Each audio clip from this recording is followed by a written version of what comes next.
Spin Firearms here, and I just thought I'd give you guys a little tour of my Glock toolbox, basically where I keep all my Glock parts and stuff like that.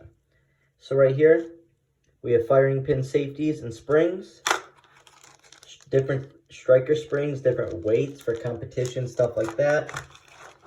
Let's see what we got. Just bags for small supplies. Right here, you can't ever run out of pins, can't get enough pins, so this is awesome.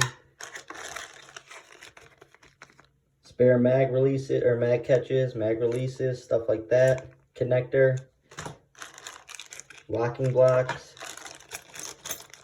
That is a full polymer 80 parts kit. This is a Glock OEM parts kit. Different trigger housing, different extractors, firing pin safeties, bunch of different triggers and triggered bars, more trigger housing, mag release, springs, a bunch of ejectors, bunch of different ejectors, different builds require different ejectors, aftermarket weighted guide rod. If you guys don't have one of these are awesome. Helps with recoil, helps with handling of the firearm, makes shots get off a lot easier. Another lock and block, bunch of connectors, stuff like that, because I always swap out all my connectors for 3.5 pound Ghost or Apex. I think this is an aftermarket trigger. That's probably why it's not in any of my firearms. Grip plugs, I don't really use them anymore. All different back plates. I just ordered one of the coolest back plates you'll ever see, so that should be in my new build. Back plate. Let's see what else. More pins. Can never get enough pins. Extra polymer 80 rails. Stuff like that. Extractors. You can never have enough extractors because some builds and parts just don't go together, so have different extractors. In here you got different. This is for Glock 43X, 48. Extra sight tools, extra sights. You can never have enough sights, stuff like that. Let's see, always, you want stuff to get the humidity out of that air. You always want silica gel or something like that. You always want to store your firearms and firearm parts with this stuff, trust me. Sleeve for a polymer 80, I believe. Let's see what else. Oh. Just a bunch of base plates, obviously from changing stuff out.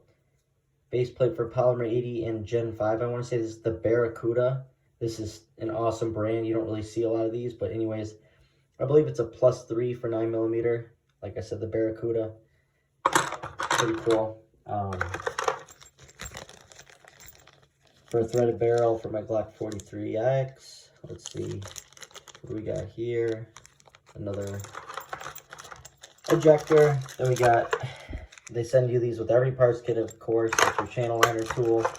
Then we got different barrels. For most of these are going to be for the 26. This is for a 27, so that's a 40 cal. Swap that out with my conversion barrel. Those are all 26 barrels. I think this is a 43 barrel. So what I'm trying to show you guys is you can never have enough extra parts laying around. Cups fly away. Springs get lost. I mean, just stuff happens. You want to try different stuff with different builds.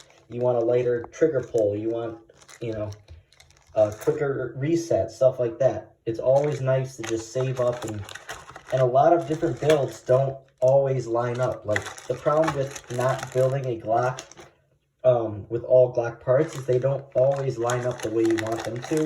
It takes a while for them to mesh, basically. The parts all have to get used to each other. Whereas when you have Glock parts, they're a certain size, they're a certain setting. They leave the factory a certain way. Like, for instance, if you use this, it's definitely going to go with the upper, a Glock OEM slide, stuff like that. But if you start using other parts kits with different barrels and different guide rods and recoil springs, it takes a while for it to mesh. So you can never have enough extra stuff laying around. You never know when something's going to take flight or you're going to lose something during a build.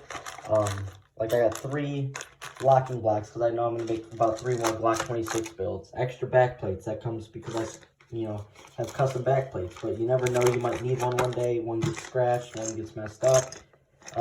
Always messing with the trigger housing and injectors, especially with polymer 80s. Just to build the overall best Glock. And then you end up getting a bunch of parts like this. And right here, sitting in this box, I can build, you know, I just need a slide and a frame. And from there, I can build how many Glocks? 3, 4 Glocks right now. Just from leftover parts and parts kits that I've accumulated. And trust me, you guys want to get on you guys want to get on parts kits and stuff like that right now, because they're coming after them heavy. So just thought I'd show you guys what I have laying around and what I use to build Glocks. And yeah, I really do this.